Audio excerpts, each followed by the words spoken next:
Starfall on Nixia's research vessel Galileo shuddered violently as it breached Nixia's atmosphere. Dr. Alara Voss gripped her console, amber eyes wide with determination as warning lights bathed the cockpit in crimson. "Computer, divert remaining power to landing thrusters," she commanded, her voice steady despite the chaos. The small ship's AI responded with static as systems failed one by one. Through the viewport, the surface of Nixia grew closer, a landscape of midnight blue forests and crystalline formations that seemed to pulse with inner light. "Not how I planned my first solo expedition," Alara thought, frantically typing emergency protocols into her console.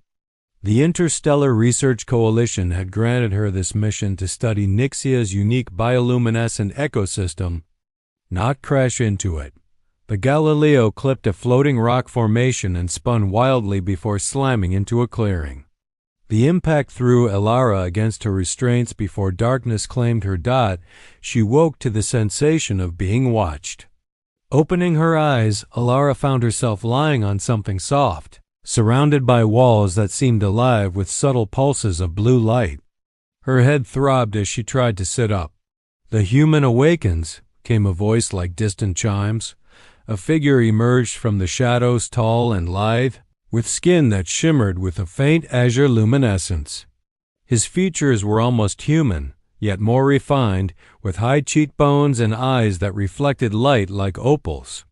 His movements were fluid, as if gravity affected him differently. "Who are you?" Alara asked, her scientific curiosity immediately overriding her fear. "I am Talon Xerix, heir to the sovereign harmony of Nixia," he replied, keeping his distance. "Your vessel breached our atmospheric barriers and crashed into sacred groves. Why have you come here, human?" Alara slowly stood, wincing at the pain in her ribs. "I'm Dr. Alara Voss, xenobiologist from Earth's Interstellar Research Coalition. My mission is peaceful to study your world's ecosystem." Tylen's expression remained impassive, but something flickered in those opalescent eyes. "Researchers, explorers, observers, these are what your kind always claimed to be. Yet history suggests otherwise." "I came alone," Alara countered, gesturing to her tattered research uniform. "Hardly an invasion force." A hint of amusement touched Tylen's lips. "Indeed. Those small things can cause great disruption, Dr. Voss." He approached, and Alara noticed how objects around him seemed lighter, as if his presence altered gravity itself. When he reached for a scanning device near her, their hands accidentally brushed. Talon immediately pulled back as if burned. "Do not touch me," he said sharply, the luminescence of his skin flaring briefly brighter. "Human contact interferes with our energy fields." Yet Alara, ever observant, noticed how the color of his luminescence had shifted slightly from blue to violet at the point of contact. Her scientific mind cataloged this reaction for later study. "Your ship requires extensive repairs," Talon continued, regaining his composure. "Until the Council decides your fate, you will remain here under observation." "And where is here, exactly?"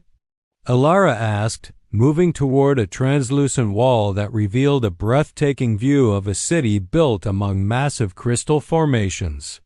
"The observatory tower within the capital city of Lumina," he answered. "Consider yourself fortunate. Most outsiders never see the heart of our civilization." As Talon turned to leave, Alara called after him.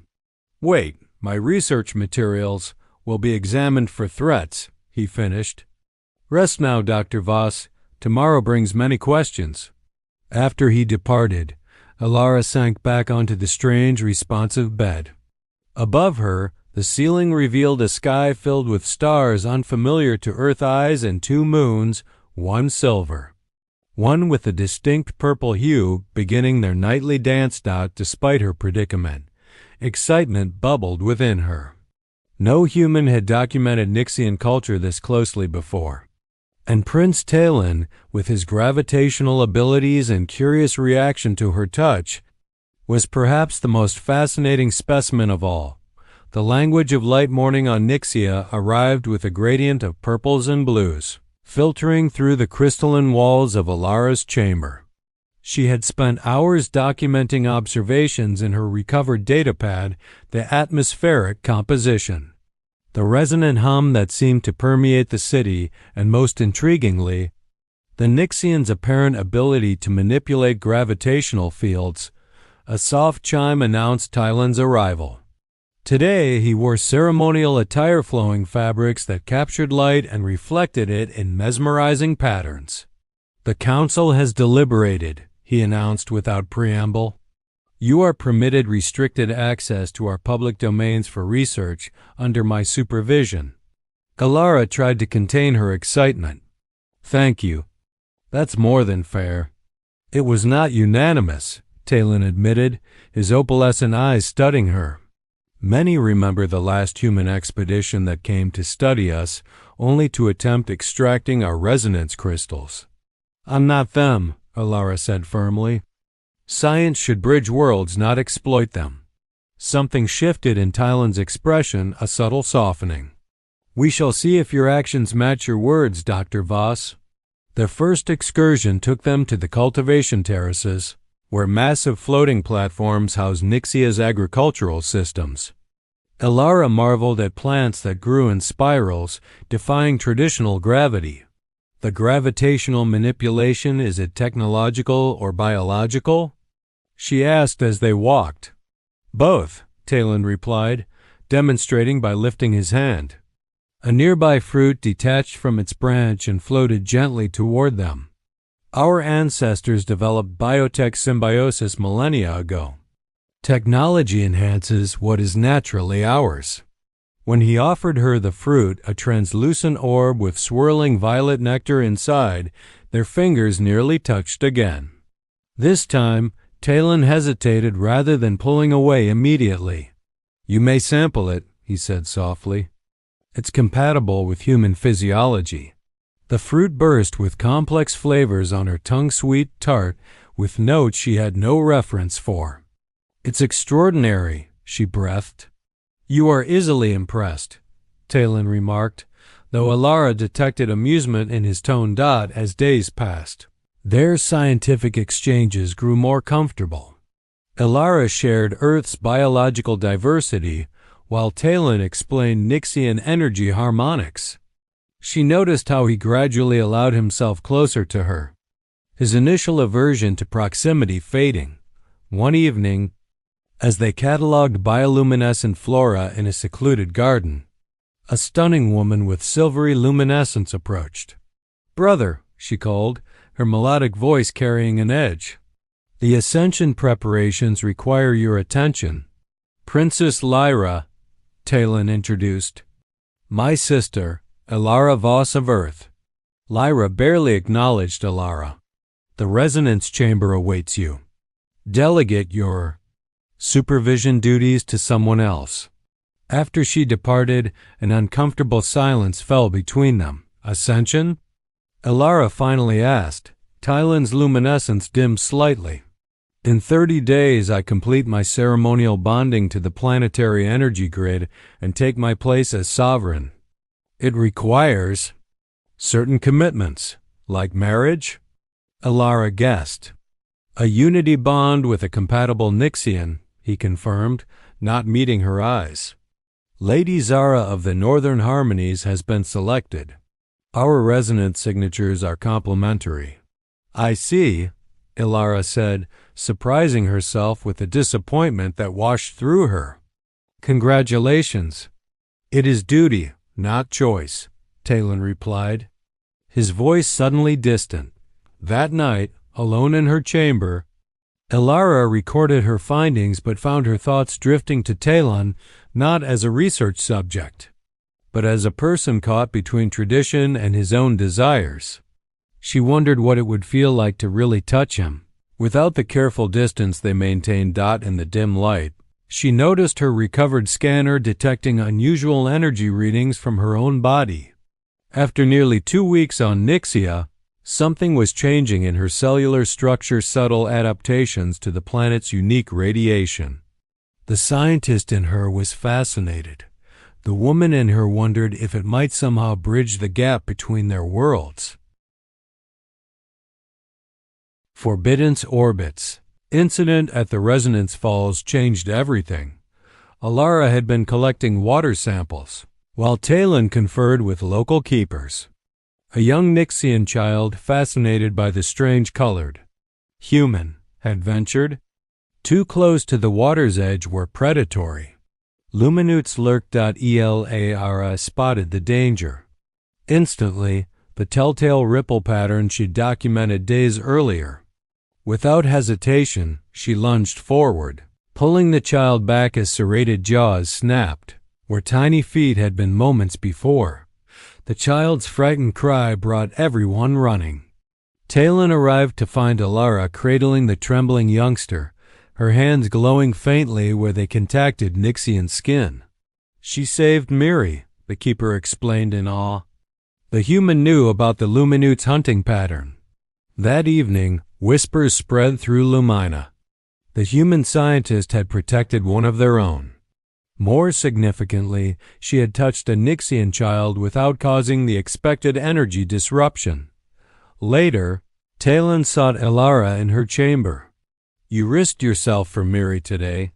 Alara shrugged. "I recognized the danger signs. Anyone would have done the same." "Not anyone could have touched her without consequences," Talon countered, studying Alara with new intensity.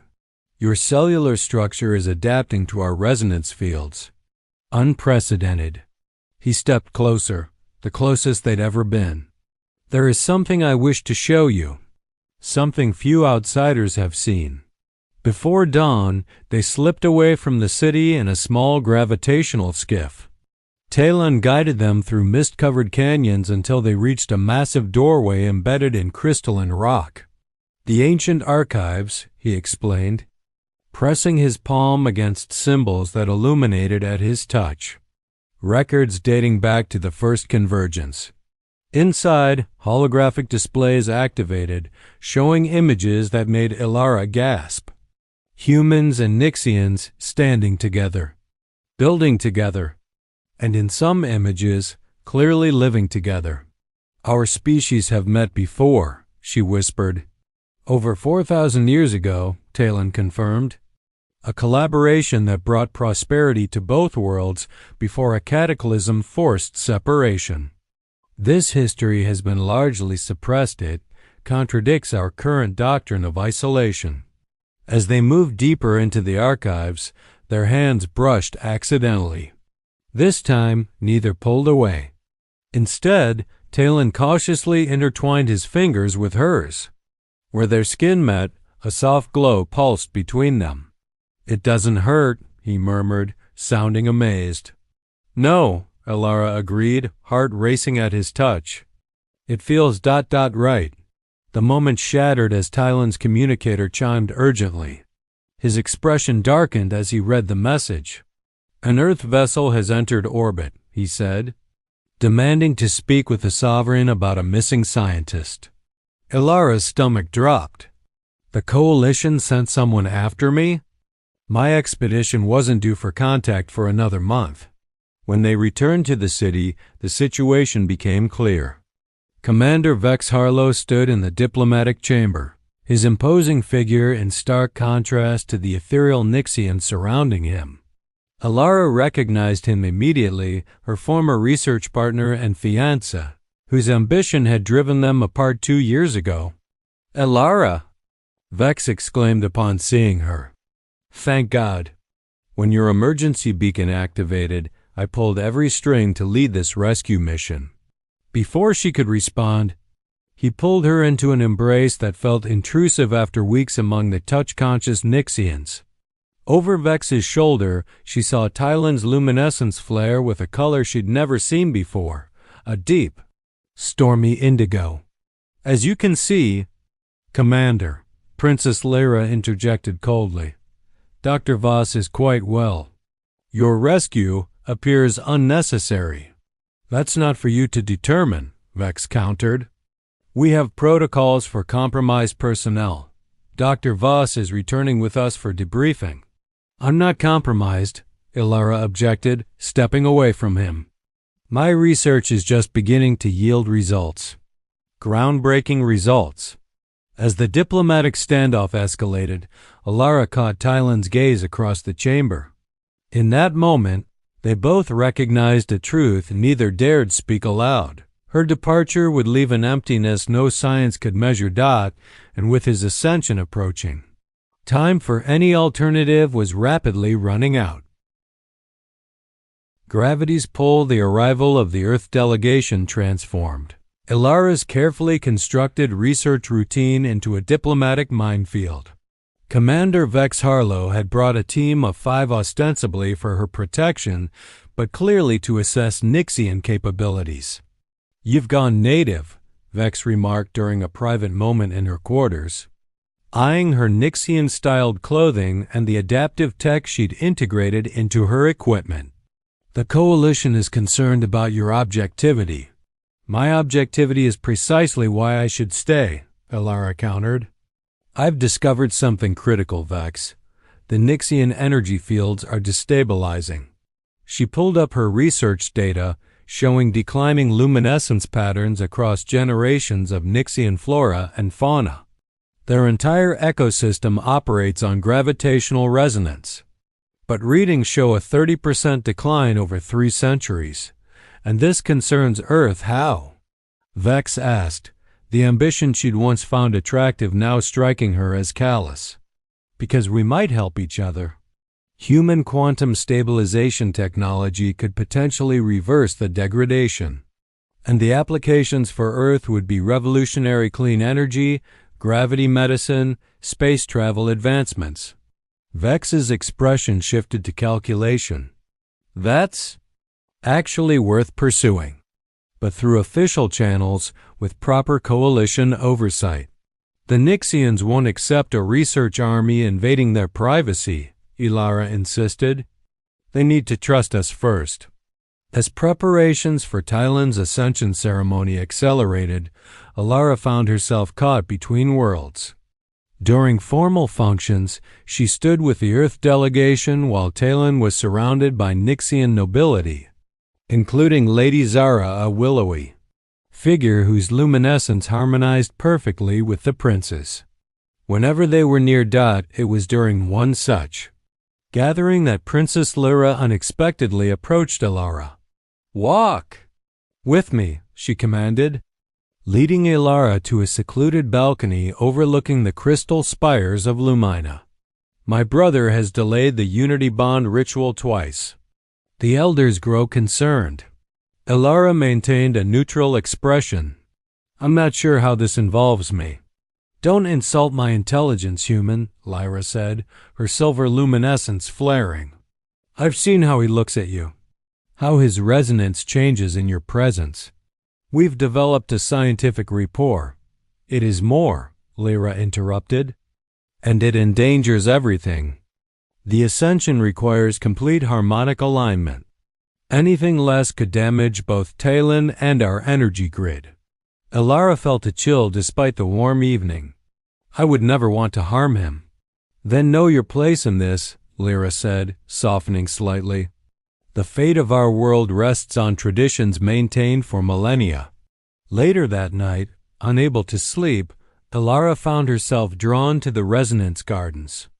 The rare celestial alignment required for the ascension had begun, with Nixia's twin moons gradually moving toward conjunction, bathing the landscape in mixed silver and purple light. She wasn't entirely surprised to find Tylen there, meditating beside the ancient resonance crystals. You should be resting, she said softly. Big day tomorrow. Tylen's eyes opened, his luminescence brightening at her presence. Sleep eludes those at crossroads. Your sister warned me to stay away from you, Ilara admitted, sitting beside him but maintaining a careful distance. Lyra sees duty above all else, he replied, then hesitated. I reviewed your research on our declining energy fields. You accessed my private data? I am to be sovereign, he reminded her with a hint of his old hauteur.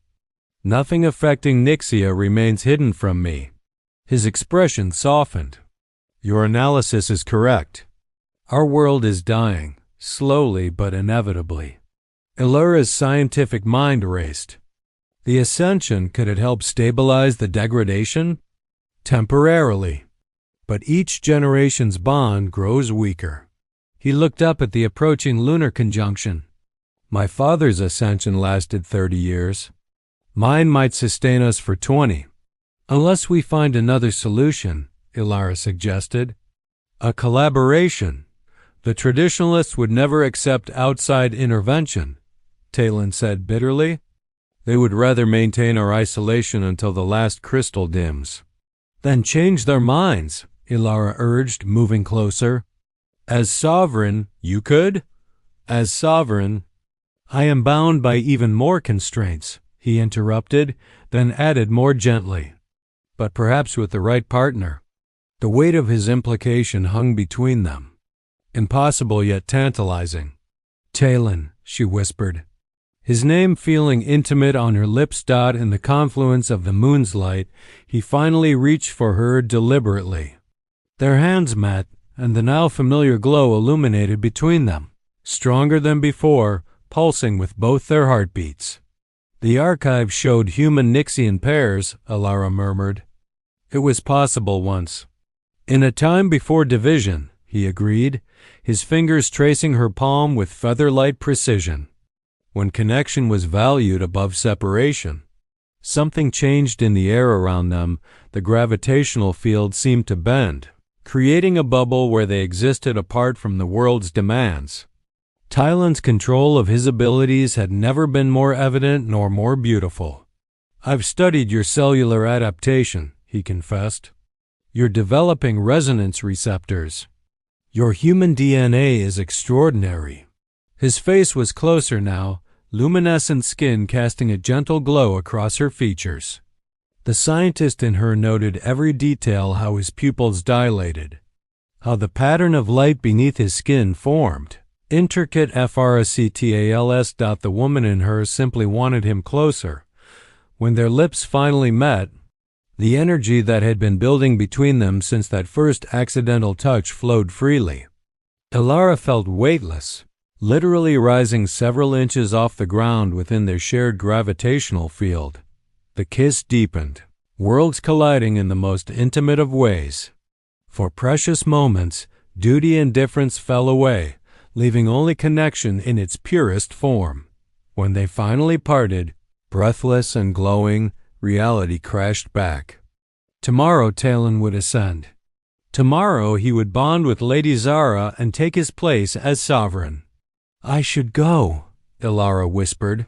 Though every cell in her body protested the separation, Talon nodded, though his hands lingered on hers. Whatever comes tomorrow, know that you have changed Nixia and its future sovereign forever. As she returned to her quarters, Elara made her decision. For the sake of both their worlds, she would present her collaboration proposal to the Nixian Council before the Ascension ceremony, even if it meant risking everything, including her heart. Convergent Worlds' dawn broke with chaos. Alarms echoed through Lumina as Elara rushed to the central plaza.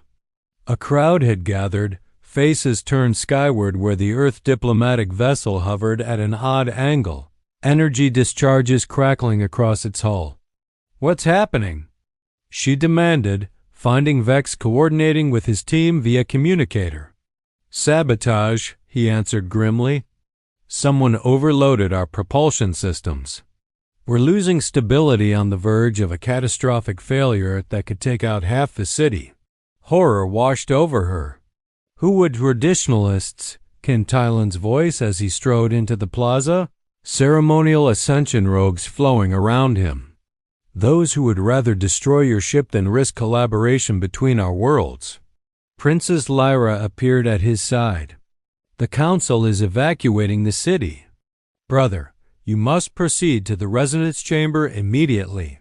The ascension cannot wait. Only a fully empowered sovereign might contain the blast. There isn't time, Talon countered. The ship will destabilize before the ceremony completes. Ilara's mind raced through calculations. If we could create a controlled gravitational bubble around the ship, contain the explosion... No Nixian has that level of control without ascension, Lyra protested. Not alone, Talon said, looking meaningfully at Ilara.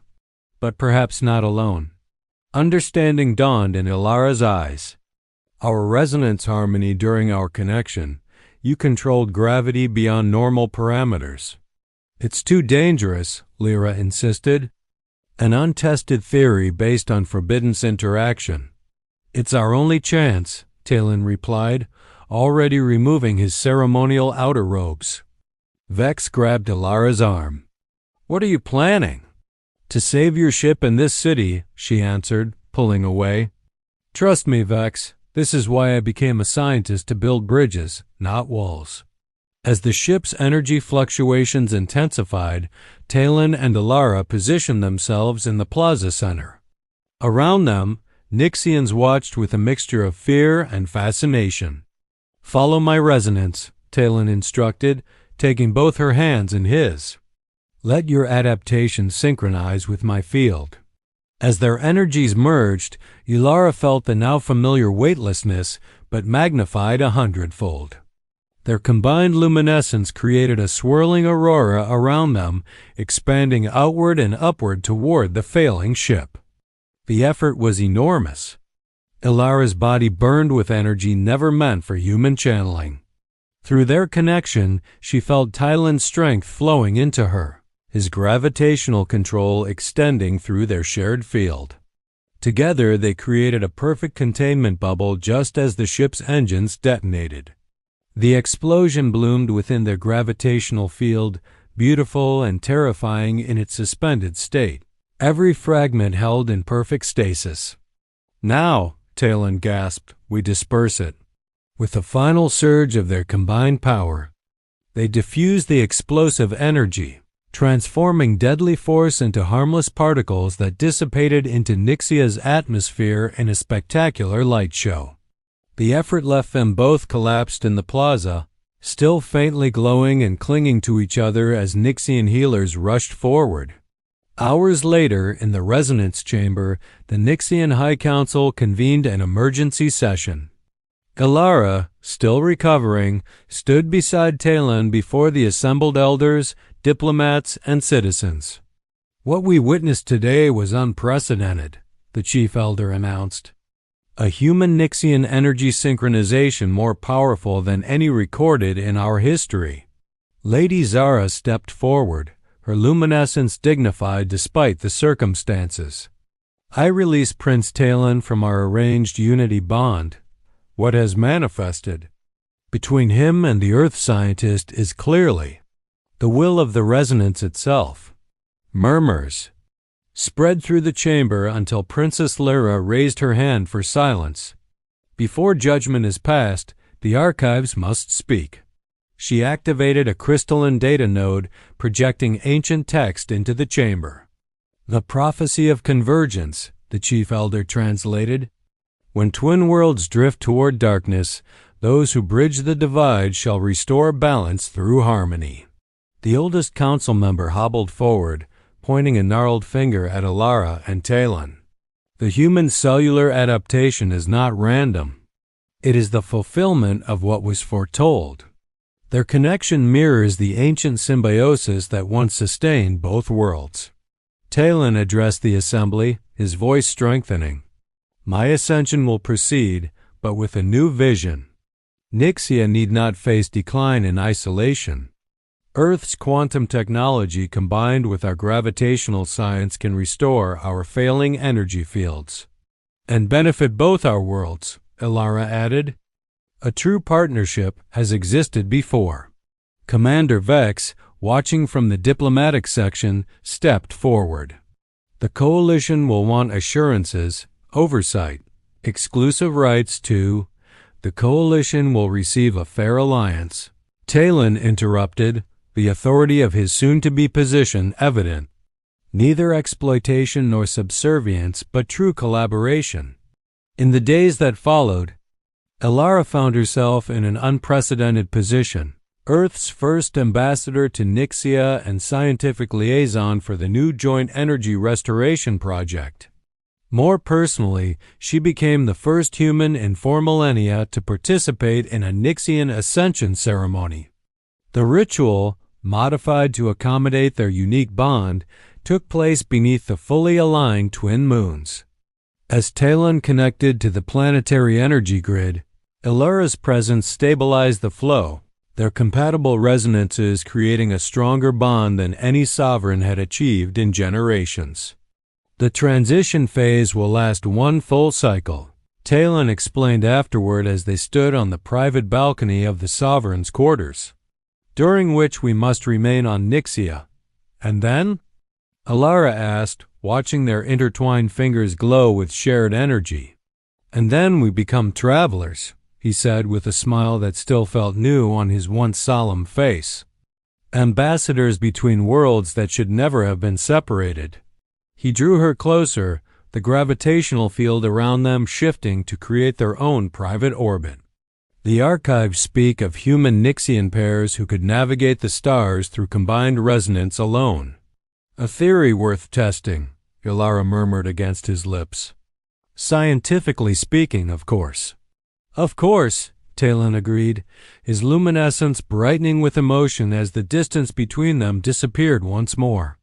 Above them, the twin moons of Nixia shone down on a world beginning to pulse with renewed energy, a convergence of science and connection.